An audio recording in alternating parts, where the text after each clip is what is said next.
قال الله سبحانه وتعالى: أعوذ بالله من الشيطان الرجيم وما آتاكم الرسول فخذوه وما نهاكم عنه فانتهوا.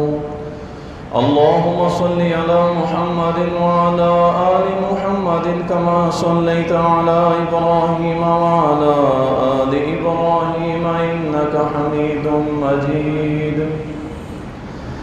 اللهم بارك على محمد وعلى آل محمد كما باركت على إبراهيم وعلى آل إبراهيم إنك حميد مجيد.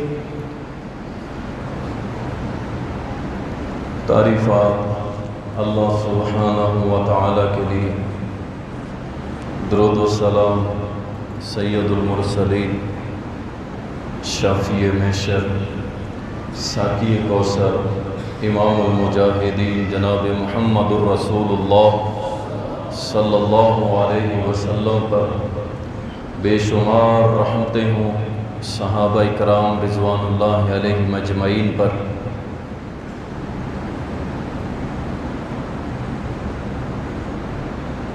اس امت کے سب سے بڑے خیر خواہ اس دنیا کے اندر اگر کوئی آئے ہیں تو وہ میرے اور آپ کے پیارے نبی جناب محمد الرسول اللہ صلی اللہ علیہ وسلم۔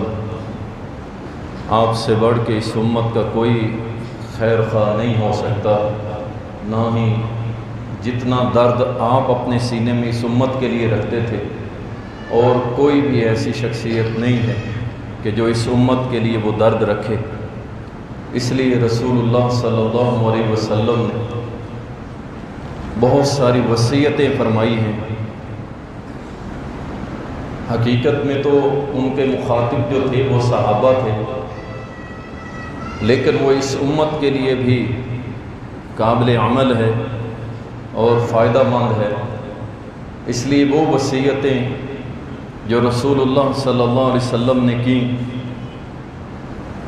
کچھ وہ بیان کریں گے، اور کچھ صحابہ نے سوال کیے پھر ان کو وصیت کی، اس کو بھی بیان کریں گے۔ اور یہ بات یاد رکھیں کہ نبی جو ہوتا ہے وہ کبھی بھی اپنے سامنے ہونے والے عمل کی یا تو تائید کرتا ہے یا اس کی نفی کرتا ہے، خاموش نہیں رہتا۔ کیونکہ نبی جب خاموش ہو جائے تو سمجھ لیں کہ وہ شریعت بن گئی، یعنی اس پہ رضامندی ظاہر کی جاتی ہے جس عمل پر نبی جو ہے وہ خاموشی اختیار کرے۔ اس لیے نبی کے سامنے اگر برائی ہو تو اس کا رد کرتا ہے، اور اگر ان کے سامنے اچھا عمل ہو تو اس کی تائید کر کے اسے سنت بنا دیا جاتا ہے۔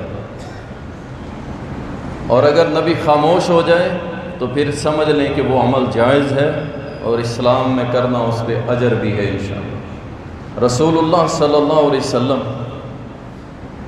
جامع ترمذی کے اندر یہ حدیث آتی ہے، سیدنا عبداللہ ابن عباس رضی اللہ تعالی عنہما روایت کرتے ہیں، کہتے ہیں میں رسول اللہ صلی اللہ علیہ وسلم کے ساتھ آپ کی سواری پہ آپ کے پیچھے بیٹھا ہوا تھا، تو نبی صلی اللہ علیہ وسلم نے مجھے وصیت کے لیے بلایا، پکارا اور فرمایا یا غلام، اے لڑکے میری بات کو غور سے سن اور اس کو یاد رکھنا۔ اب یہ صرف عبداللہ ابن عباس کے لیے نہیں، میرے اور آپ کے لیے بھی۔ آپ نے ان چیزوں کو غور سے سننا اور انشاءاللہ اس پہ عمل بھی کرنا۔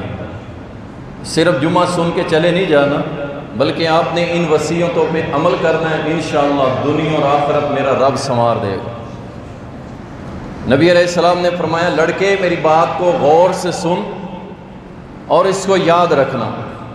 سب سے پہلی نصیحت جو نبی علیہ السلام نے فرمایا تو اللہ کے احکامات کی حفاظت کر، اللہ تیری حفاظت کرے گا۔ یہ بہت بڑی بات ہے جو آگے حدیث میں اسی میں بیان کر دی گئی۔ سب سے پہلے فرمایا اے لڑکے اللہ کے احکامات کی حفاظت کر، اللہ تیری حفاظت کرے گا۔ کیا مطلب؟ جن کاموں کا اللہ نے تجھے حکم دیا ہے ان کو بجا لا، اور جن سے منع کیا ہے رک جا، تو اللہ تیری حفاظت کرے گا۔ جہاں تجھے پتہ بھی نہیں ہوگا تیرا دشمن تجھ پہ حملہ کرنا چاہتا ہے، وہاں تیرا رب تیری حفاظت کرے گا۔ جہاں لوگ تجھے ذلیل کرنا چاہیں گے لیکن اللہ تیری حفاظت کرتے ہیں، تجھے عزتوں سے نواز دے گا۔ ہر جگہ اللہ تیری عزت کی حفاظت کرے گا، تیرا دفاع کرے گا۔ کب؟ جب آپ اللہ کے حکم کردہ کاموں پہ عمل کریں گے، اور جن کاموں سے میرے نبی نے منع کر دیا ہے، اللہ نے منع کر دیا ہے، ان کاموں سے رک جائیں گے، تو انشاءاللہ اللہ آپ کی حفاظت کرے گا۔ رسول اللہ صلی اللہ علیہ وسلم نے فرمایا کہ جب اللہ تیری حفاظت کرے گا نا عبداللہ، اللہ جب تیری حفاظت کرے گا تو کیا ہوگا؟ اللہ کو ہر جگہ اپنے روبرو پائے گا، ہر جگہ۔ جہاں بھی تجھے مدد کی ضرورت ہوگی اللہ کی مدد تجھے نظر آ جائے گی۔ آج لوگ کہتے ہیں میری دعائیں قبول نہیں ہوتی، میں مشکل میں ہوں، میں دعائیں کر کر کے تھک گیا ہوں، دعائیں کروا کروا کے تھک گیا ہوں۔ لیکن دوسری طرف کیا ہوتا ہے؟ نہ وہ نماز پڑھتا ہے، نہ وہ اللہ کے حکم کو مانتا ہے، اس پہ عمل کرتا ہے، نہ اللہ کے منع کردہ کاموں سے رکتا ہے، پھر دعائیں کہاں جائیں؟ یہاں اللہ کے نبی فرما رہے ہیں تو اللہ کی حفاظت کر، اللہ تیری کرے گا۔ اور جب اللہ تیری حفاظت کرے گا پھر جہاں بھی ضرورت ہوگی اللہ کو تو سامنے پائے گا۔ یہ پہلی نصیحت نبی علیہ السلام نے۔ دوسری، نبی صلی اللہ علیہ وسلم نے فرمایا میرے بیٹے لڑکے یاد رکھ، جب بھی سوال کرنا اللہ سے کرنا، کسی اور سے سوال نہیں کرنا۔ اللہ اکبر۔ دیکھیں نبی علیہ السلام کی حدیث ہے، جو لوگوں سے مانگتا پھرتا ہے اللہ اس کے لیے اور دروازے کھولتا ہے، اور ضرورتیں وہ مانگتا ہی رہ جائے۔ جہاں تک کوشش کیا کریں کہ جہاں تک ہمت ساتھ دے کسی سے سوال نہ کریں، اللہ سے کریں۔ اور جہاں دیکھیں کہ اب میری بس ہو گئی ہے، مجھے اللہ پہ یقین ہے، لا یکلف اللہ نفسا الا وسعها، جب بندے کی بس ہوتی ہے ادھر سے اللہ کی مدد بھی آ جاتی ہے۔ فرمایا لڑکے سوال کرنا تو اللہ سے، کسی اور سے نہیں۔ آج جگہ جگہ قوالیاں لگی ہوئی ہیں، میں فلاں کے در کا سوالی، میں اجمیر کے در کا سوالی، میں معین الدین چشتی کے در کا سوالی، میں فلاں قبر والے کے در کا سوالی۔ انا للہ و انا الیہ راجعون۔ کیسا عقیدہ ہے؟ اس زندہ و جاویدہ رب کو چھوڑ کے اس فوت شدہ بزرگ کے پاس جا کے کہتا ہے میں تیرے در کا سوالی۔ زندوں تو بڑی دور کی بات ہے، مردوں سے مانگا جا رہا ہے، اور مردے تو دور کی بات ہے، یہاں درختوں سے سوال کیے جا رہے ہیں۔ اور درختوں کی تو دور کی بات ہے، یہاں کچھوے کو اپنا بابا مانا جا رہا ہے۔ یہاں نبی علیہ السلام نے سب کی نفی کر دی، میرے بیٹے کسی سے سوال نہ کری، جب بھی سوال کی ضرورت پڑے تو کس سے کری؟ صرف اللہ سے۔ اللہ اکبر۔ اور پھر آگے بتا دیا تیسری نصیحت کی، اے لڑکے جب بھی مدد کی ضرورت پڑے تو کس سے مانگی؟ اللہ سے مانگی۔ اللہ اکبر۔ اتنا زبردست عقیدے کے اندر نصیحت نبی علیہ السلام۔ یہ نہیں فرمایا کہ تم میرے پاس آئی میں اللہ کو کہوں گا۔ آج کہتے ہیں نا لوگ، اور سر جی چھت پہ چڑھنا ہو تو سیڑھی لگانی پڑتی ہے، ڈی سی پہ جانا ہو تو چپڑاسی کو ملنا پڑتا ہے، آپ کہتے ہیں ڈائریکٹ اللہ۔ ہم نہیں کہتے، اللہ کی قسم یہ محمد الرسول اللہ صلی اللہ علیہ وسلم نے عقیدہ سکھلایا۔ میرا بیٹا جب بھی مدد کی ضرورت پڑے تو اللہ سے مانگی، محمد کے در پہ بھی نہ آئی۔ اللہ، اب نبی علیہ السلام سامنے ہیں، پھر بھی آپ نہیں فرما رہے کہ میرے لڑکے بیٹے تو جب بھی مدد مانگے میرے پاس آئی میں اللہ کو کہوں گا۔ نہیں نہیں،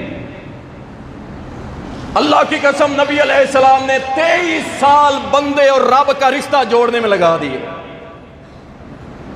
23 سال دور نبوت بندے اور رب کو آپس میں جوڑنے میں لگا دیے. اور آج 2 ٹکے کے مولوی جنہوں کو پتہ ہی نہیں ہے دین کا نہ توحید کی تا کا، وہ کہتا ہے نہیں اللہ اور بندے کا تعلق نہیں، اس کو توڑو اور درمیان میں ہم اپنے تسبیح کے دانے پروئیں گے تو پھر اللہ پہ پہنچیں.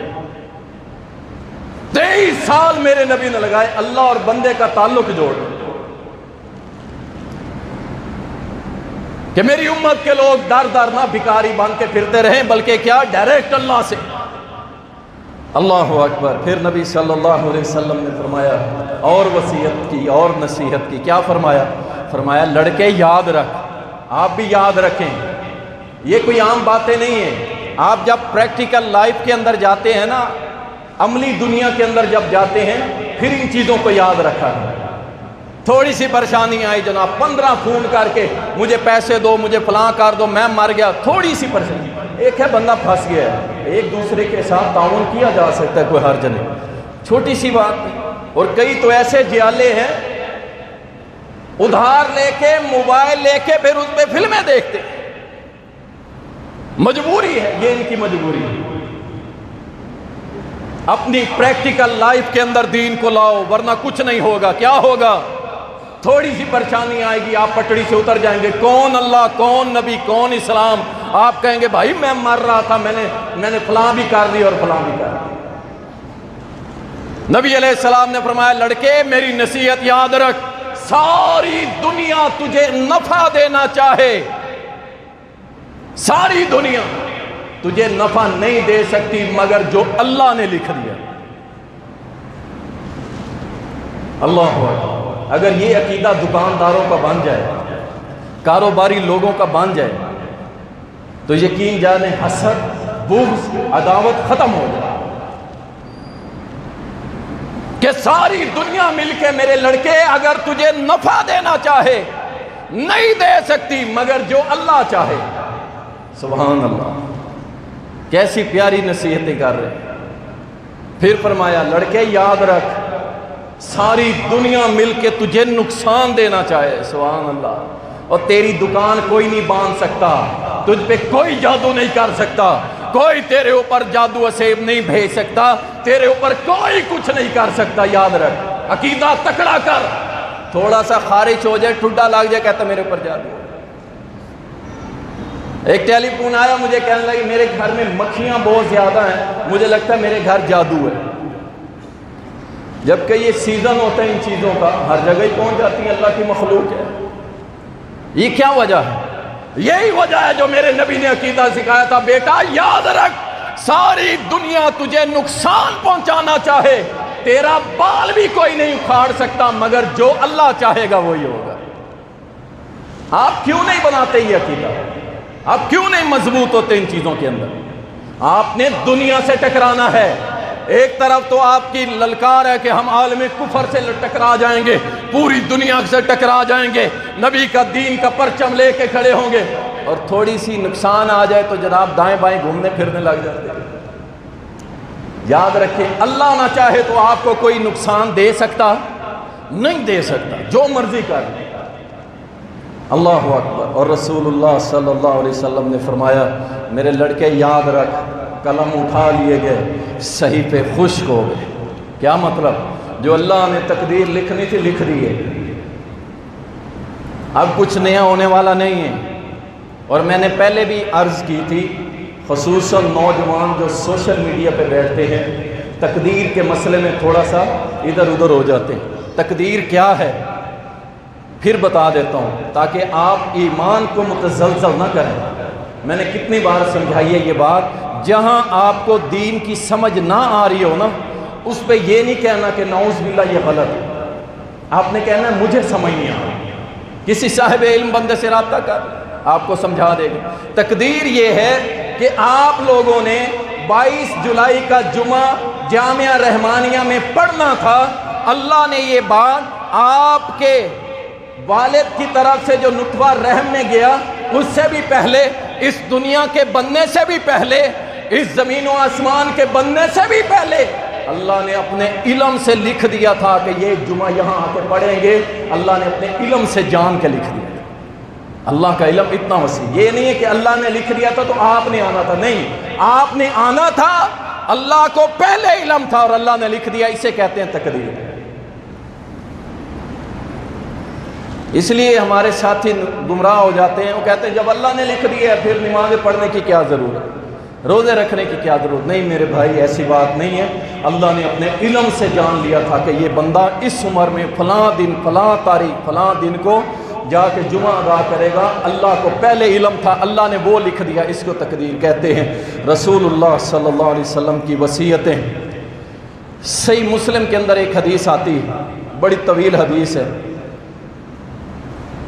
میں اسے مختصر کروں گا ورنہ 2 حدیثوں میں جمعہ ختم ہو جائے گا.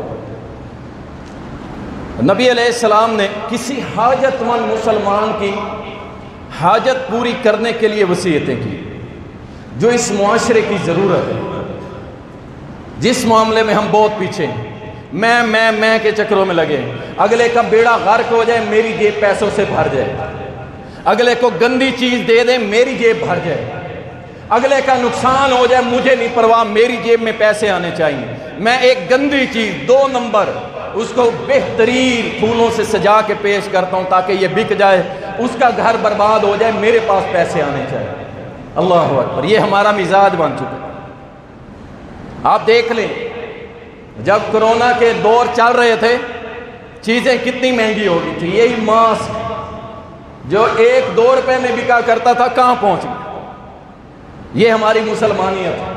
یہ ہم خیر خواہ ہیں. دوسرے ہمیں یورپ مثال دیتا ہے، کہتا ہے جب 25 دسمبر آتا ہے ہم 50% ڈسکاؤنٹ کر دیتے ہیں، ہماری خوشی کا تہوار ہے.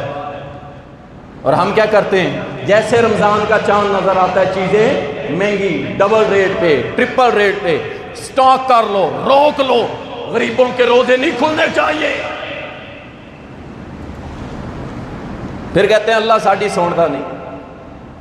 اللہ خیر خائی کرو، اللہ تمہاری خیر خائی کرے گا. حدیث میں آتا ہے سیدنا ابو ہریرہ رضی اللہ تعالیٰ نے فرمایا کہ نبی صلی اللہ علیہ وسلم نے کچھ وصیتیں کی. کیسی وصیتیں؟ فرمایا کہ جو دنیا کے اندر کسی مسلمان کی مصیبت کو، سختیوں کو دور کرتا ہے، اس میں مصیبت آئے اس کے ساتھ کھڑے ہو جائے. اگر یار آپ کے پاس پیسے نہیں ہیں کوئی مسئلہ نہیں، آپ کے پاس طاقت نہیں ہے کوئی مسئلہ نہیں، آپ اسے جا کے حوصلہ تو دے سکتے ہو. آپ یہ بھی نہیں کرتے بلکہ مرے ہوئے کو اور مارتے ہو. اس نے ایسا کیا ہی کیوں تھا، اس لیے تو آج اللہ کی پکڑ میں آیا ہوا ہے. پہلے فتویٰ لگا دیں گے اللہ کی پکڑ تو ہے اور کیا ہے، چاہے اللہ اس پہ آزمائش ڈال رہا ہو، ہم کہتے ہیں یہ اللہ کی پکڑ میں آ. فرمایا جو دنیا میں کسی مسلمان کی مصیبت اور سختی کو دور کرتا ہے، اللہ سبحانہ و تعالی کل قیامت کے روز، سبحان اللہ، یہ تو دنیا ہے نا یار، کسی طرح کر لیں گے. قیامت کے روز اگر ہمارے اوپر صرف ایک سختی رہ جائے، صرف ایک سختی کہ پل صراط سے ہمیں کاٹ کے جہنم میں پھینک دیے جانے کا آرڈر ہو ہمارے عملوں کے مطابق، لیکن اچانک اس نامہ اعمال میں ایک نیکی یہ آ جائے کہ اللہ اس بندے نے دنیا کے اندر اپنے مسلمان کی ایک سختی مصیبت کو دور کیا تھا، اللہ فرمائے گا اس نے دنیا میں کیا تھا، میں آج قیامت کے روز اس کی ایک سختی پل صراط سے کٹ کے نیچے گرنا میں نے اسے معاف کیا اور جنت میں داخل. کیا یہ بارے کا سودا نہیں ہے؟ لیکن ہم مسلمان کو حوصلہ دینا، برادریوں کے، اللہ معاف کرے، برادریوں کے بت کھڑے اور برادریوں میں اس قدر اختلاف. اگر برادری میں ایک مر رہا ہے نا، غریب ہو رہا ہے، اس بیچارے پہ آزمائش آ گئی، دوسرے خوش ہوں گے. دیکھا ہے نا، آ گیا نا یہ قابو، آ گیا نا، بڑی باتیں کرتا تھا، یہ نہیں کرے گا یار، وہ گندا ہے، میں تو نہیں، میں اس کے بعد جاؤں اور جا کے کہوں کوئی مسئلہ نہیں یار، اللہ سب پہ، اللہ حالات بھیجتا رہتا ہے. تلک الایام نداولها بین الناس، اور دنوں کا اتار چڑھاؤ آتا رہتا ہے، کچھ نہیں ہوا، جان سلامت ہے نا، اللہ اور دے دے گا. نہیں، ایسا مزاج نہیں ہے. ہم کہتے ہیں یہ مر رہا ہے اسے اور مارو. یہ کون سی مسلمان، کس نبی سے آپ نے یہ تعلیم لی ہے، کہاں سے سیکھا ہے یہ؟ نبی صلی اللہ علیہ وسلم نے فرمایا جو کسی تنگ دست کے لیے دنیا میں آسانی پیدا کرتا ہے، تنگ دست ہے یار، اس کے پاس روٹی نہیں ہے، اس کے پاس راشن نہیں ہے، آپ اللہ کا کروڑا شکر ادا کیا کریں، کم از کم 2 ٹائم روٹی کھا کے سوتے ہیں آپ لوگ؟ ہم سے پوچھیں، ہمارا چونکہ لوگوں کے ساتھ رابطہ ہے، لوگ ہمیں میسج کرتے ہیں، کالز کرتے ہیں، واٹس ایپ کرتے ہیں، ان کے حالات سنیں تو آپ کی چیخیں نکل جائیں، اور آپ کو بات کرتے ہیں تو آپ لوگ کہتے ہیں مولوی تو منگی رہتے، ہر ٹائم مانگتے ہی رہتے، ہم نے اپنی ذات کے لیے مانگا ہے۔ لوگوں کے حالات ایسے ہو چکے ہیں جو بیچارے روٹی کھانے سے تنگ ہیں۔ مجھے بتائیں، جس بیوہ عورت کے 4-5 بچے ہوں، کرائے کا مکان ہو، کمانے والا کوئی نہ ہو، باپ بھی غریب ہے، شوہر دنیا سے چلا گیا ہے، سسرال بھی غریب ہے، مجھے بتاؤ وہ 5-6 بچوں والی عورت کس طرح اپنا گھر چلائے، کس کے پاس جائے، کس کے سامنے سوال کرے؟ اگر آپ لوگ ہی بے حس ہو جائیں گے، کسی مسلمان کے بارے میں سوچنا نہیں کریں گے، آپ نہیں سوچیں گے، مجھے بتائیں وہ عورت کیا کرے گی؟ ایک وقت آئے گا میرا اللہ اسے پناہ میں رکھے، اللہ کی قسم وہ برائی کی راہ سلیکٹ کرے گی، اس نے بچے پالنے، لیکن یاد رکھو اگر تمہاری بے حسی کی وجہ سے اس نے غلط راہ کو سلیکٹ کر لیا، وہ زنا کی راہ پہ چلی گئی، اور جامعہ رحمانیہ میں جمعہ پڑھنے والوں، کل قیامت کے روز اللہ تمہارا گریبان پکڑے گا۔ کتنا صبر کرے گی وہ خود بھوکی رہ سکتی ہے، لیکن اس کے پاس جو چھوٹے چھوٹے بچے ہیں نا، اپنے دل پہ ہاتھ رکھ کے سوچو، یہاں تھوڑا سا چھینک مارتا ہے بیٹا بیٹی، اٹھا کے موٹر سائیکل پہ دوڑتا ہے فوراً ڈاکٹر، میرا بیٹا میری بیٹی، وہ تیرا بیٹا بیٹی نہیں۔ اللہ اکبر۔ نبی علیہ السلام نے فرمایا جو کسی تنگ دست کی دنیا کے اندر مدد کرتا ہے، اس کے لیے آسانی پیدا کرتا ہے، تو نبی صلی اللہ علیہ وسلم نے فرمایا کل قیامت کے روز جو سختی والا دن ہوگا، اللہ اس بندے کے لیے آسانیاں پیدا کر دے، آسانیاں پیدا کر دے۔ او اللہ کے بندوں، اتنا آسان راستہ ہے جنت حاصل کرنے کا، رب کی رضا حاصل، پھر بھی ہم پیچھے۔ رسول اللہ صلی اللہ علیہ وسلم نے فرمایا جو کسی مسلمان کے عیب پہ پردے ڈالتا ہے، سنو غور سے، یہ میرے نبی کی نصیحتیں ہیں، میرے نبی کی وصیتیں ہیں، جو کسی مسلمان کے عیبوں پہ پردہ ڈالتا ہے، کل قیامت کے روز اللہ اس کے عیب پہ پردہ ڈالے گا۔ اور سنو تو صحیح نا، جب اربوں لوگ سامنے کھڑے ہوں گے، آج تو آپ کے کتنے عیب، میرے کتنے عیب لوگوں کو پتہ ہی کوئی نہیں ہے، اور علاقے والے سلوٹ مارتے ہیں، سلام کرتے ہیں، عزت کرتے ہیں، احترام کرتے ہیں۔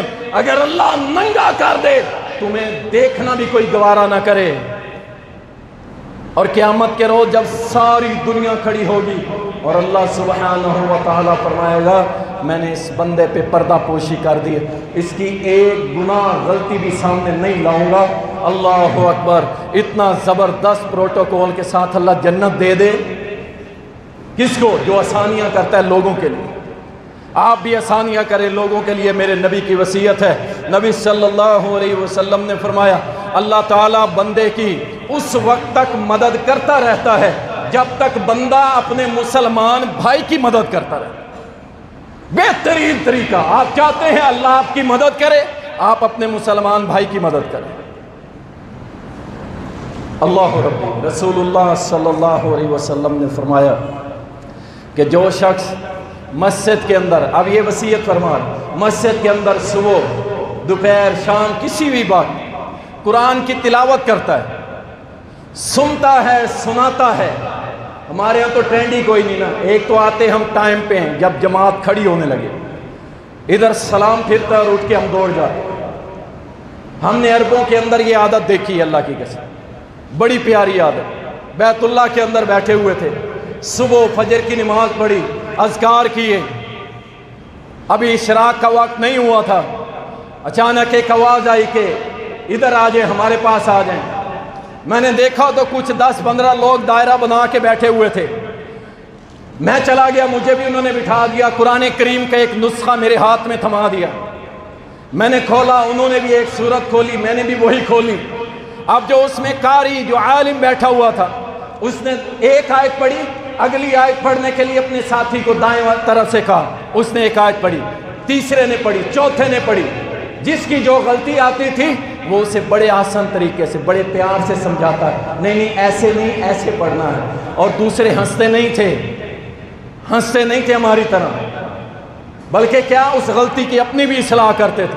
وہ 15 آیتیں 15 بندوں پہ آ کے ختم ہوتی، پھر دوسرا چکر، 3 چکروں کے اندر 45 آیتیں 15 بندے سیکھ کے گھر چلے جاتے۔ روز یہ روٹین، رب کا قرآن اس طرح وہ پڑھتے ہیں۔ اور ہم لوگ جب سے رمضان گیا ہے، اللہ کی قسم اگر میں ابھی ہاتھ کھڑے کروا لوں کہ کون بندہ روز پڑھتا ہے، چند کھڑے ہوں گے، چند، نہیں تو کون سا قرآن؟ وہ تو رمضان میں نازل ہوا تھا، ہم رمضان میں پڑھیں گے بعد میں۔ فرمایا جو قرآن سنتا ہے، سناتا ہے، اللہ سبحانہ و تعالیٰ اس کے لیے انعام رکھے ہیں۔ انعام وہ کیا ہے؟ فرمایا سب سے پہلے اللہ اس کے اوپر سکینت نازل کرتا ہے۔ سکینت، آپ دکھی ہیں، غم زدہ ہیں، پریشان حال ہیں، اللہ آپ کے اوپر سکینت نازل کرے گا، آپ کو دکھ نہیں لگے گا، غم نہیں لگے گا۔ دوسرا انعام، اللہ اپنی رحمت میں لپیٹ لیتا ہے بندے کو، مکمل لپیٹ لیتا ہے۔ اور پھر اس کے بعد اس قرآن پڑھنے والے کا تذکرہ اللہ قیامت کے روز بھی کرے گا، اور اب بھی فرشتوں کے سامنے کرتا ہے، میرا بندہ میرا قرآن پڑھ رہا ہے۔ اللہ اکبر۔ رسول اللہ صلی اللہ علیہ وسلم نے فرمایا جس شخص نے اعمال مؤخر کر دیے اس کو اس کا نسب فائدہ نہیں دے گا۔ جملے پہ غور کرو، یہ جو کچھ پھر رہے ہمارے معاشرے میں، کہتے ہیں جی میرا نسب مجھے بڑا فائدہ دے گا، میں سید ہوں، نمازیں پڑھتا ہے نہیں، زکوٰۃ نہیں، ذکر اذکار کہتا ہے نہیں، او بھائی میں سید ہوں۔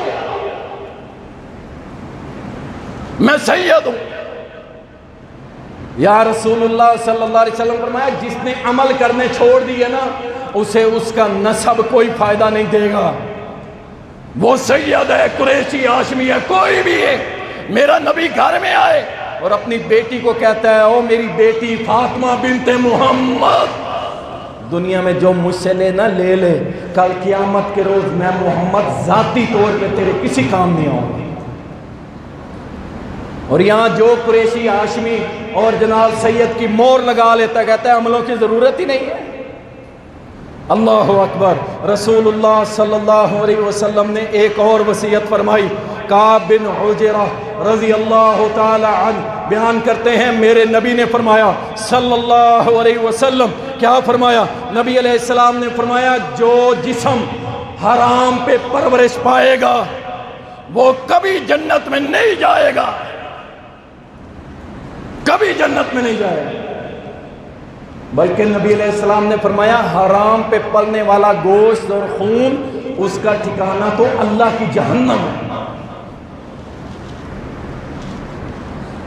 خصوصاً میرے وہ نوجوان ساتھی جو سوشل میڈیا کے اوپر بیٹھ کے آج کل انٹرنیٹ کے ذریعے کمائیاں کر رہے ہیں، اللہ کے لیے خیال سے بس ہم یہ کہتے ہیں ایسا نہ ہو آپ کوئی حرام کام کر رہے ہوں۔ اور نبی علیہ السلام کی وہ حدیث جس کے بارے میں فرمایا تھا ایک وقت آئے گا امت کے لوگ کیا کریں گے، حرام آئے یا حلال طریقے سے آئے پیسہ آنا چاہیے، قیامت کی نشانیوں میں سے نشان۔ علماء سے ڈسکس کیا کریں جن کو علم ہے، بیٹھا ہے کمائیاں کر رہا ہے، بس جائز ہے ناجائز ہے، پیسہ آنا چاہیے۔ میں جی ایک مہینے میں 10 لاکھ کما رہا ہوں، 12 لاکھ کما رہا ہوں، لیکن میرے بھائی یہ پیسہ کسی کام کا نہیں ہے اگر حرام کا ہے، ورنہ پیسہ کمانا کوئی جرم نہیں ہے، پیسہ کمانا کوئی جرم نہیں ہے۔ جو حلال طریقے سے کماتا ہے نا، کچھ لوگ اسے بھی کہتے ہیں اتنی دولت قبر میں لے جانی، اتنی دولت قبر میں لے جانی۔ بالکل یہ دولت قبر میں جائے گی، جائے گی کہ نہیں جائے گی؟ کیسے جائے گی؟ وہ ایسے جائے گی، اس دولت کو کماؤ اور رب تعالیٰ کی توحید اور اس کے دین پہ لگاؤ، انشاءاللہ تمہارے ساتھ قبر میں جائے گا۔ کماؤ، حلال کمانے میں کوئی حرج نہیں۔ ہم تو یہ کہتے ہیں دنیا میں پھنس نہ جاؤ، نماز کے ٹائم نماز پڑھو، روزے آئیں روزے رکھو، حج فرض ہے کرو، زکوٰۃ دو، بس ٹھیک ہے، دنیا کماؤ کوئی مسئلہ نہیں۔ لیکن اس پیسے کو اللہ کے دین پہ لگاؤ اور قبر میں اپنے ساتھ لے لاؤ۔ رسول اللہ صلی اللہ علیہ وسلم نے فرمایا، وصیت کی کعب بن عجرہ رضی اللہ تعالیٰ عنہ کو، کہ جو حرام پہ جسم پلتا ہے وہ جنت میں نہیں جائے۔ اب آپ نے اپنے رزق، اپنی روزی کے اوپر غور کرنا ہے کہ آپ جو کھا رہے ہیں، کما رہے ہیں، وہ ٹھیک ہے کہ نہیں۔ حتیٰ کہ وہ لوگ جو ملازمت کرتے ہیں، 15,000 20,000 پہ کہیں جاب کرتے ہیں اور کام میں ڈنڈی مارتے ہیں، جو اس کا متعلقہ کام ہے پورا نہیں کرتے، یاد رکھیں وہ بھی اپنے کام کو حرام کر رہے ہیں۔ یہ نہ سمجھیں کہ یہ جو بڑے بڑے دولت مند ہیں ان کے پاس ہی حرام آتا ہے۔ یہ 15-20,000 کمانے والا، چلیں یہ مزدوری مستری کے ساتھ کرنے والا، یہ دیکھتا ہے مالک سر پہ نہیں کھڑا تو یہ کام میں سستی کرتا ہے، یاد رکھے اس کی روزی حرام ہے، یہ حرام کرے گا، حلال نہیں ہے۔ تھوڑے سے تھوڑا اور بڑے سے بڑا حرام سے بچ جاؤ۔ میرے اور آپ کے پیارے محمد صلی اللہ علیہ وسلم نے فرمایا، جس نے ایک لقمہ حرام کا کھایا، ایک لقمہ، اللہ اس کی 40 دن کی عبادت قبول نہیں کرتا۔ آپ خود ہی چیک کرنا ہے آپ نے کہ میں کہاں سے کما رہا ہوں، کہاں لگا رہا ہوں، اور قیامت کو اللہ نے حساب لینا ہے۔ رسول اللہ صلی اللہ علیہ وسلم نے ایک وصیت کی تھی اپنے چچا کو، سنن ابو داؤد کے اندر حدیث آتی ہے، آپ بھی سن لیں غور سے اور اسے پڑھیں۔ نبی علیہ السلام نے فرمایا، میرے چچا کیا میں تجھے تحفے میں ایک چیز نہ دوں؟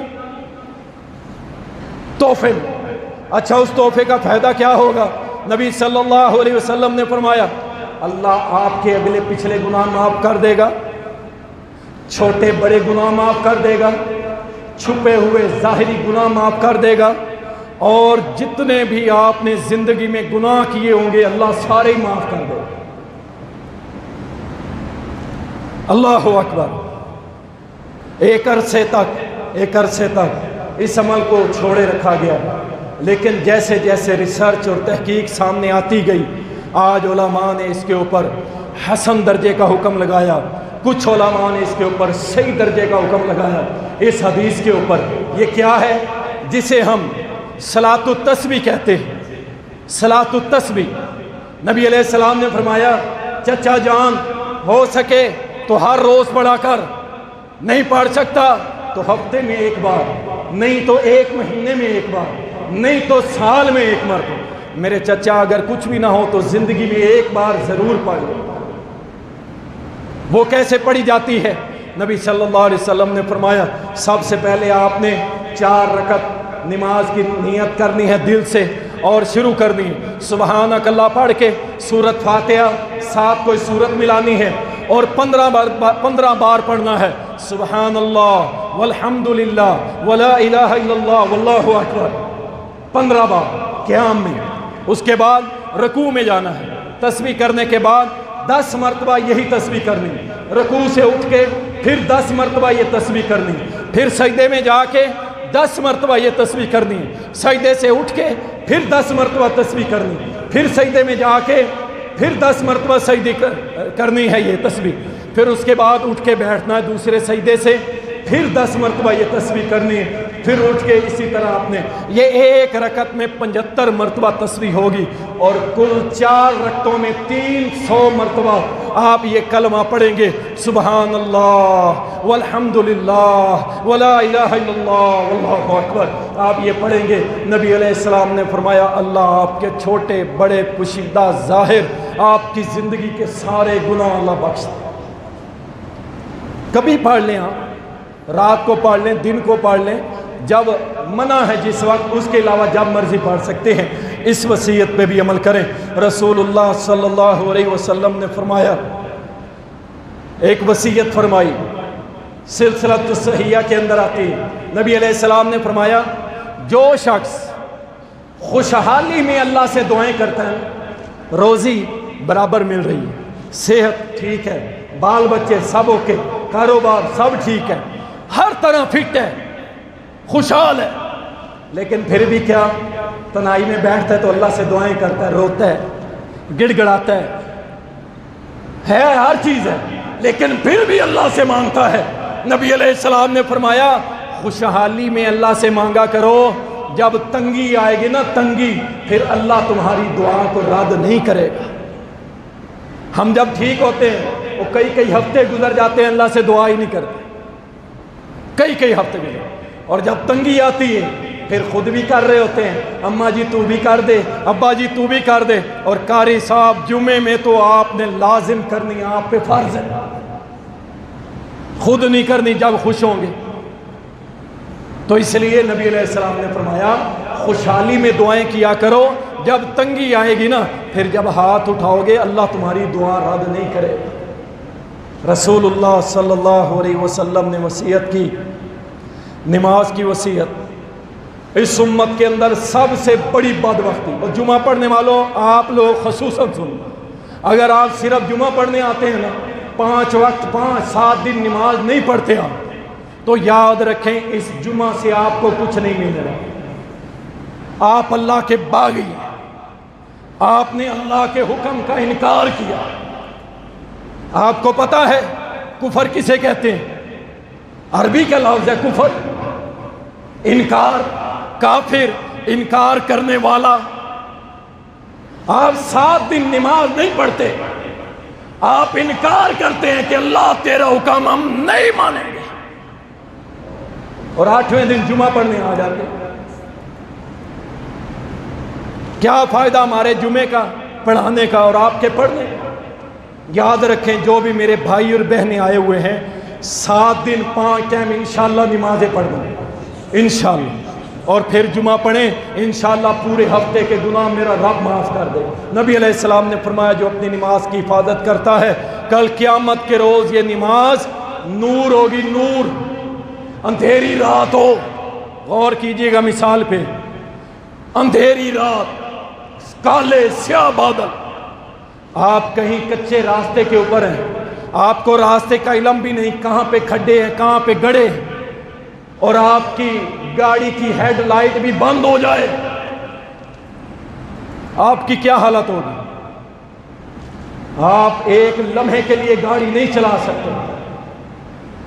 کل قیامت کے روز اگر آپ نے نماز پڑھی ہوگی تو جو راستہ جنت کو جاتا ہے نا، اس راستے کا آپ کو علم نہیں ہے، یہ نماز ہیڈ لائٹ بنے گی، نور بنے گی، آگے آگے نور، پیچھے پیچھے نمازی، اور انشاءاللہ رب کی جنت کے اندر داخل۔ اور جب ہیڈ لائٹ ہی خراب ہو گئی تو پھر کہاں جاؤ گے؟ کدھر جاؤ گے؟ اس لیے فرمایا جو نماز کی حفاظت کرتا ہے نماز اس کے لیے نور، رحمت اور اللہ کی طرف سے نجات ملے گی کل قیامت کے۔ اور جو شخص نماز نہیں پڑھتا نبی صلی اللہ علیہ وسلم نے فرمایا نہ اس کے لیے نور ہے، نہ اس کے لیے حجت، نہ اس کے لیے کسی قسم کی آزادی، بلکہ اس بے نمازی کو اللہ کل قیامت کے روز نمرود کے ساتھ کھڑا کرے گا، فرعون کے ساتھ کھڑا کرے گا، عبداللہ ابن ابی کے ساتھ کھڑا کرے گا، ان بڑے بڑے اللہ کے باغی اور بدماشوں کے ساتھ کھڑا کرے گا۔ اب آپ کی مرضی ہے، آپ نے کل قیامت کے روز محمد کے پرچم کے نیچے کھڑا ہونا یا فرعون کے ساتھ؟ فیصلہ آپ کیا ہے؟ اگر نماز پڑھیں گے تو انشاءاللہ میرے نبی کے ہاتھ سے حوض کوثر کا پانی بھی ملے گا، انشاءاللہ میرے رب کا دیدار بھی ملے گا، انشاءاللہ جنت بھی ملے گی انشاءاللہ۔ نبی صلی اللہ علیہ وسلم نے فرمایا نماز کے بعد اذکار کے بارے میں بڑے پیارے الفاظ تھے۔ جب میں پڑھ رہا تھا تو میری تو آنکھیں ہی نم ہو گئی کہ نبی علیہ السلام نے فرمایا اے معاذ، اللہ کی قسم مجھے تجھ سے محبت ہے۔ کیا مقام ہوگا معاذ کا اللہ کی قسم، جس کے بارے میں نبی علیہ السلام فرما رہے ہیں اللہ کی قسم اے معاذ مجھے تجھ سے محبت ہے، مجھ سے کوئی میری ساری دنیا ہی لے لینا اور یہ ایک جملہ میرے نبی کا مجھے مل جائے تو میری نجات کے لیے کافی۔ جو معاذ کے لیے کہا اے معاذ اللہ کی قسم میں محمد کو تجھ سے محبت ہے۔ اللہ اکبر، معاذ بھی تڑپ گئے، کہتے ہیں اللہ کی قسم میرے ماں باپ آپ پہ قربان ہو، اللہ کے نبی اللہ کی قسم، اللہ کی عزت کی قسم مجھے بھی آپ سے محبت ہے۔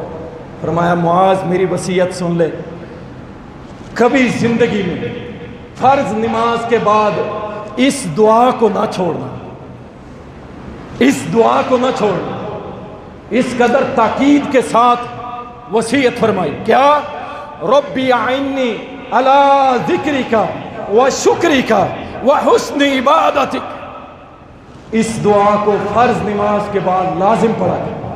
میرے نبی نے تاکیداً فرمایا تھا، اے معاذ کبھی بھی نماز کے بعد اس دعا کو نہ چھوڑی، ہمیشہ اس دعا کو پڑھیں۔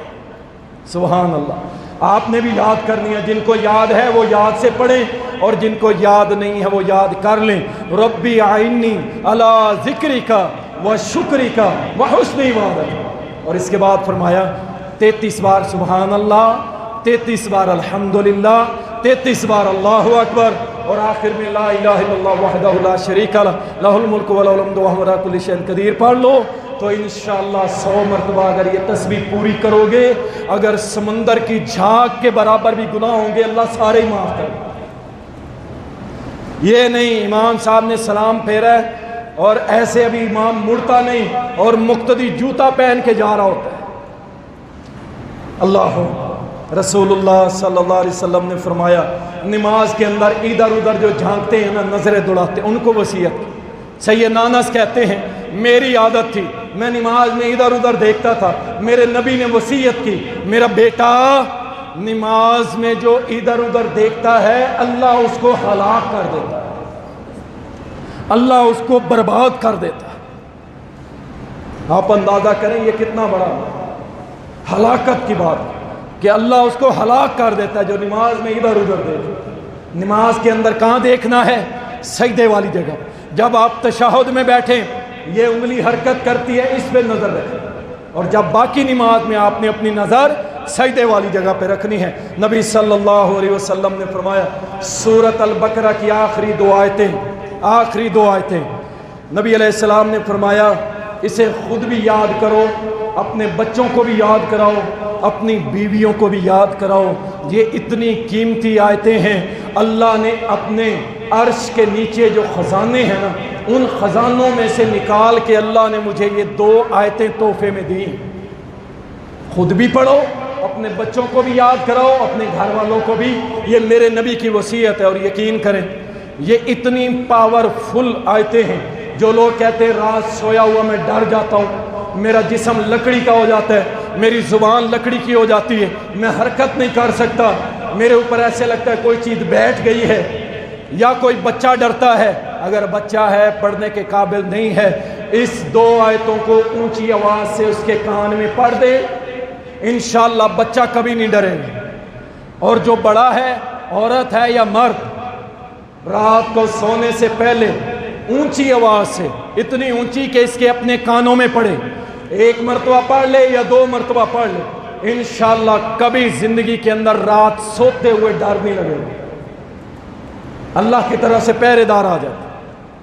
اور کب ڈر لگے گا؟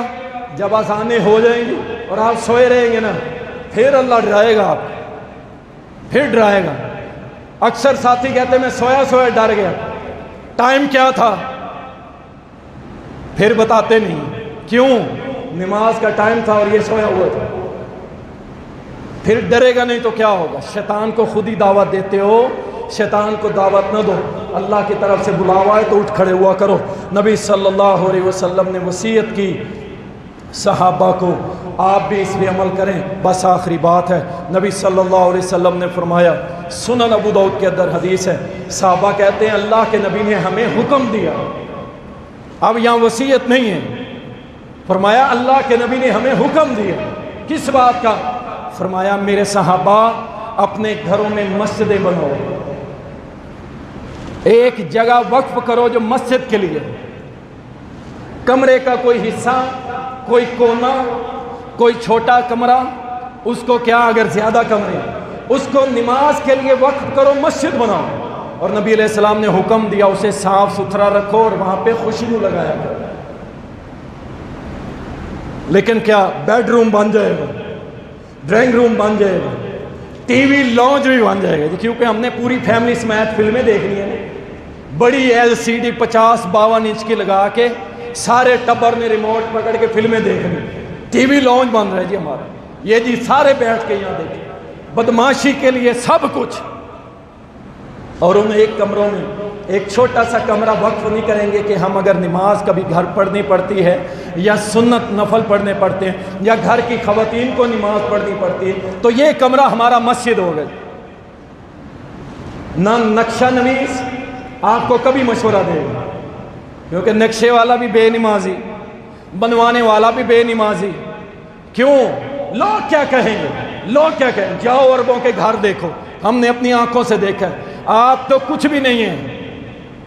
یہاں آپ اپنے دماغ میں سوچیں ملتان میں سب سے مہنگا گھر کس کا ہوگا، اور ایک مڈل کلاس عربی اس کے گھر کو میچ نہیں کر سکتے آپ، لیکن آپ اس کے گھر میں داخل ہوں آپ کو فوراً ملے گا یہ کمرہ مسجد ہے، یہ کمرہ ہماری مسجد ہے۔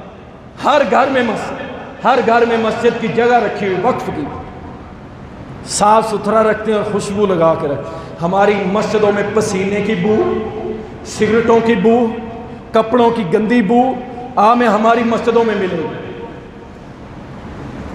دیکھ لیں پورے جمعے کے اندر ساتھی خوشبو لگا کے ضرور آتے ہوں گے، لیکن ہمیں چاہیے، پہلے ہوتا تھا یہ ٹرینڈ، اب تو ختم ہو گیا۔ کچھ دن ایک بھائی نے کیا ہے، خوشبو کی ایک شیشی لاتا ہے، 50 روپے کی آ جائے، تھوڑی تھوڑی تھوڑی سب کو لگا دو، مسجد معطر ہوگی۔ یہ میرے نبی کا حکم ہے، میرے نبی کا حکم ہے، مسجدوں کو صاف رکھو اور خوشبودار رکھو۔ انشاءاللہ میں امید رکھتا ہوں کہ جو وصیتیں میں نے نبی علیہ السلام کی بیان کی ہیں انشاءاللہ آپ سب اور میں اس پر عمل کریں گے انشاءاللہ۔ وآخر دعوانا الحمد